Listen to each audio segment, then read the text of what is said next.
வணக்கம். நிலமடைந்த சேனல் திவ்யா ஜெகதீஷ். இன்றைக்கி ரத்தசாலி அரிசியில் கார அப்பம் பண்ணுறோம். இப்போ இந்த கார்த்திகை தீபத்துலலாம் நம்ம அப்பம் பண்ணுவோம்ல, அந்த அப்பம் நம்ம ரத்தசாலி அரிசியில் பண்ணுறோம். இது பாரம்பரிய நெல் ரகம் தான், சன்னமாக இருக்குங்க, சிவப்பு ரகம் தான். இது ஆயுர்வேதத்தில் ரத்த சோகைக்கு பயன்படுத்துகிறாங்க. ரத்த அணுக்களை கூட்டுவதாக சொல்கிறாங்க.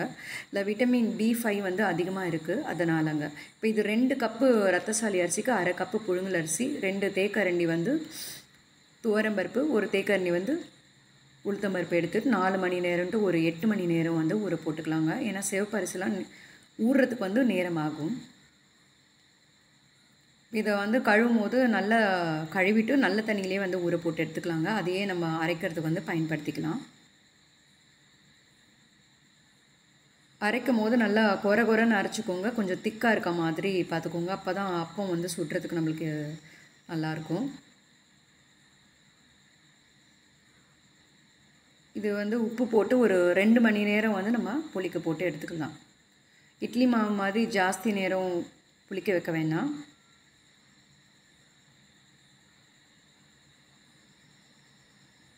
இந்த மாதிரி நல்லா திக்காக இருக்கணுங்க. இப்போ இதுக்கு தாளிப்புக்கு கடுகு,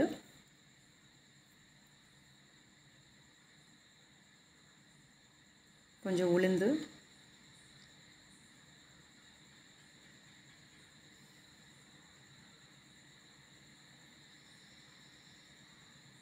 கொஞ்சம் சீரகம்,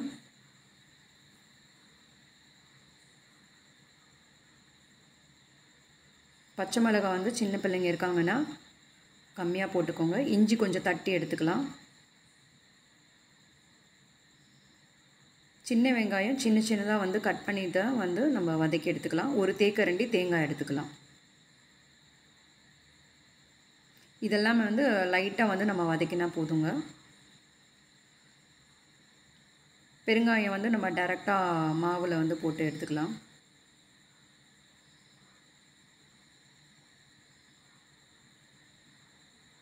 இப்போ இந்த மாதிரி பாரம்பரிய அரிசியில் நிறைய சத்துக்கள் ஜாஸ்திங்க. இப்போ இன்றைக்கி ரத்தசாலி அரிசினா மறுநாள் நம்ம கருப்பு கவுனி, மாப்பிள்ளை சம்பா அரிசி, காட்டு யானம், இலுப்பை பூச்சம்பா, 60ஆம் குருவை, இந்த மாதிரி நிறைய பாரம்பரிய அரிசி ரகங்கள் இருக்குது. அதுலேயும் இந்த சிவப்பு ரகத்தில் ஆந்தோசைனின்ற ஒரு நிறமி இருக்குங்க. அது ஆன்டி இன்ஃப்ளமேட்டரி ப்ராப்பர்ட்டிஸ் இருக்குது. அதாவது உடம்புல ஏற்படும் அந்த வீக்கம், அந்த பிரச்சனையெல்லாம் நம்மளுக்கு தடுக்குங்க. அதனால் ஆன்டி கேன்சர், புற்றுநோயை தடுக்குதுங்க.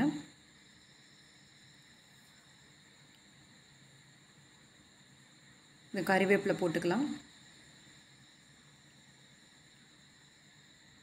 இப்போ இந்த மாதிரி பாரம்பரிய அரிசி நம்ம பயன்படுத்தும் போது அடுத்த 10-20 வருஷம் அதில் இப்போ நிறைய பேருக்கு டயபெட்டிஸ் இருக்குது, கொலஸ்ட்ரால் இருக்குது. இந்த மாதிரி பிரச்சனைகளை நம்ம தடுக்கலாங்க. மரபணுவிலேயே அவங்களுக்கு டயபெட்டிஸ் பிரச்சனை வரும்னா கூட இந்த மாதிரி அரிசிங்களை டெய்லி நம்ம தினமும் நம்ம பசங்களுக்கோ இல்லை வீட்டில் இருக்கவங்களுக்கோ கொடுக்கும்போது அந்த மாதிரி பிரச்சனைகள் வராமல் நம்ம தடுக்கிறதுக்கு இதெல்லாம் உதவுங்க.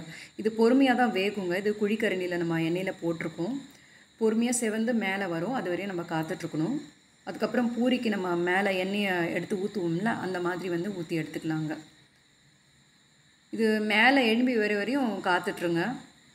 நம்ம இல்லைன்னா கரண்டி போட்டு கலந்துட்டோன்னா அப்புறம் பிரிஞ்சிடும். இப்போ இந்த மாதிரி இது ரொம்ப சுவையாக இருக்குங்க.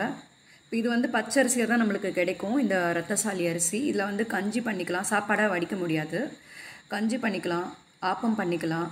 நல்லா கொரன்னு அரைச்சிட்டு கஞ்சி பண்ணிக்கலாம். நம்ம ஆப்பம், புட்டு, இல்லை இந்த மாதிரி டிஃபன் ஐட்டம் மாதிரி நம்ம செஞ்சு எடுத்துக்கலாங்க. இது இப்போ ரத்த சோகை இருக்க பெண் பிள்ளைங்களுக்கு இதை தினமுமே கூட நீங்கள் கொடுத்துக்கலாம். இப்போ இதுக்கு இன்ஸ்டண்ட்டாக ஒரு சட்னி அரைக்கிறேன். புளி, காஞ்ச மிளகாய், பூண்டு, கொஞ்சம் உப்பு. இது கார சட்னி கூட நம்ம பயன்படுத்திக்கலாம். இதுவுமே கூட ரொம்ப டேஸ்ட்டாக இருக்கும். இந்த அப்பம் வீட்டில் ட்ரை பண்ணி பார்த்து கமெண்ட்டில் சொல்லுங்கள். பாருங்கள் எவ்வளோ சாஃப்டாக சூப்பராக இருக்குது.